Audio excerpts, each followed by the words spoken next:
નૈઋત્યનું ચોમાસું સમય કરતા વહેલું મહારાષ્ટ્રમાં પહોંચી ગયું હતું, પણ છેલ્લા ઘણા દિવસથી ચોમાસું નિષ્ક્રિય થયું, એટલે કે 26 મે 2025 થી નૈઋત્યનું ચોમાસું છે તે મહારાષ્ટ્રમાં નિષ્ક્રિય થઈ ગયું હતું. મોન્સૂન બ્રેકની કન્ડિશન સર્જાઈ હતી, પણ છેલ્લા 3-4 દિવસથી અરબ સાગરમાં કરંટ આવ્યો છે. અરબ સાગરમાં એક વરસાદી સિસ્ટમ બની છે અને એ સિસ્ટમને કારણે હવે ફરીથી ચોમાસું સક્રિય પણ થયું છે. એટલે હવે આવનારા દિવસમાં ગુજરાતની અંદર ચોમાસાનો પ્રવેશ થાય તેવી શક્યતાઓ પ્રબળ બની છે. આજે 16 જૂન છે. સામાન્ય રીતે 15 જૂને ગુજરાતમાં ચોમાસું આવી જતું હોય. ગઈકાલે 15 જૂન સુધીમાં ચોમાસું છે તે ગુજરાતમાં પ્રવેશ નથી કર્યો, પણ હવે લગભગ 2 થી 3 દિવસની અંદર ગુજરાતની અંદર વિધિવત રીતે નૈઋત્યના ચોમાસાની શરૂઆત થાય તેવી શક્યતાઓ છે. ને એમાં પણ આજે 16 જૂન છે.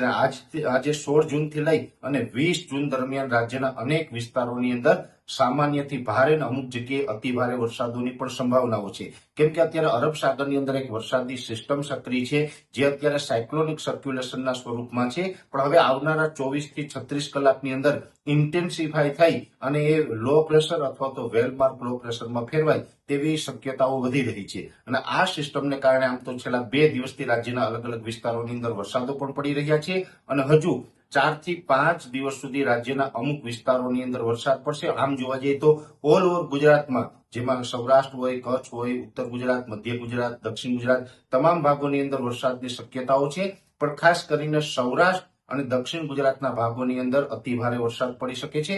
દક્ષિણ ગુજરાતની અંદર ભરૂચ, અંકલેશ્વર, સુરત, નવસારી, વાપી અને ડાંગ જિલ્લાની અંદર અતિ ભારે વરસાદની શક્યતાઓ છે. એ સાથે સૌરાષ્ટ્રની અંદર બોટાદ, ભાવનગર, અમરેલી, ગીર સોમનાથ અને જુનાગઢ જેવા વિસ્તારો છે એની અંદર પણ આવનારા 4 થી 5 દિવસ સુધી અતિ ભારે વરસાદ નોંધાય તેવી શક્યતાઓ છે. બીજા વિસ્તારોની અંદર ઓલ ઓવર સામાન્યથી મધ્યમ વરસાદો નોંધાતા રહેશે. એટલે ખાસ કરીને જોવા જઈએ તો આજે 16 જૂન છે અને હવે આજે 16 તારીખથી લઈ અને 20 તારીખ સુધીમાં ગુજરાતની અંદર નૈઋત્યના ચોમાસાની શરૂઆત પણ થઈ જશે.